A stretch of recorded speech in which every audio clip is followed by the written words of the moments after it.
தாடி வைப்பது கூட நபியின் சுன்னத்துகள் அல்ல.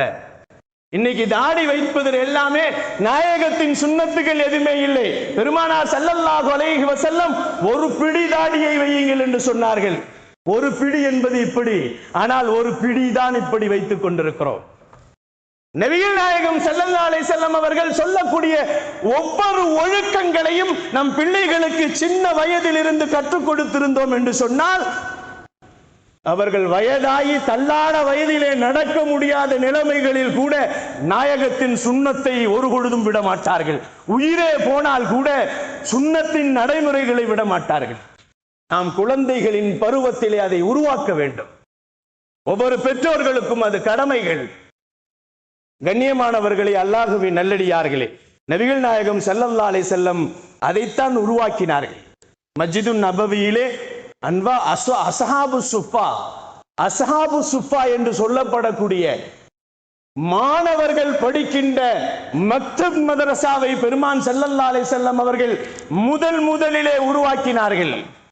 கண்ணியமானவர்களே, அல்லாஹ்வின் நல்லடியார்களே, நபிகள் நாயகம் ஸல்லல்லாஹு அலைஹி வஸல்லம் சொன்னது போன்று குர்ஆன் கொஞ்ச காலத்திற்கு பின்னால் உயர்த்தப்படும்.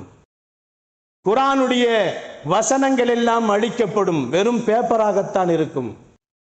ஒரு காலம் வரும், அந்த நேரத்திலே உள்ளங்களில் இருக்கக்கூடிய குர்ஆன் வசனங்கள் எல்லாம் மறக்கடிக்கப்படும். பெருமானார் ஸல்லல்லாஹு அலைஹி வஸல்லம் அவர்கள் அதற்கு முன்னால் குர்ஆனை நீங்கள் தொடர்பு கொள்ளுங்கள் என்று சொன்னார்கள். இந்த கல்விகளை எல்லாம் நாம் தெரிந்து கொள்ள வேண்டும் என்று சொன்னால் குர்ஆனை அணுக வேண்டும், ஹதீஸை அணுக வேண்டும். கண்ணியமானவர்களே, அல்லாஹ்வின் நல்லடியார்களே, இன்றைக்கு நம் பிள்ளைகளை நரகத்திற்கு கொண்டு போகிறோமா, சொர்க்கத்திற்கு உருவாக்குகிறோமா என்பது நம் கையில் தான் இருக்கிறது. உன் பெற்றோர் உனக்கு சொர்க்கமும் நரகமும் உன் பெற்றோர்கள் தான். நம் பிள்ளைகளை சொர்க்கவாதிகளாக உருவாக்க வேண்டும் என்று சொன்னால் அவர்களின் வளர்ப்பு சரியாக இருக்க வேண்டும். நபிகள் நாயகம் ஸல்லல்லாஹு அலைஹி வஸல்லம் அவர்கள் சொன்னார்கள், ஒரு ஆண் தன் பிள்ளையை சாலியாக ஆக்க வேண்டும் என்று சொன்னால் முதல் காரியம் என்ன செய்ய வேண்டும் என்று சொன்னால் அவன் மணக்கின்ற மனைவி சாலிகானவளாக தேர்ந்தெடுக்க வேண்டும் என்று சொன்னார்கள். இரண்டாவதாக சொன்னார்கள், உன் குழந்தைகள் சாலிகாக ஆக வேண்டும் என்று சொன்னால் உங்கள் குழந்தைகளுக்கு நீங்கள் துஆ செய்யுங்கள் என்று சொன்னார்கள். இன்னைக்கு நம்ம குழந்தைகளுக்கு துஆ செய்யறதே இல்லை, பத்வா வேண்டாம் செய்யறோம். நாசமா போயிருவேன்னு சொல்லிடுவோம். நம்மளை தெரியாமையே சொல்லுவோம்.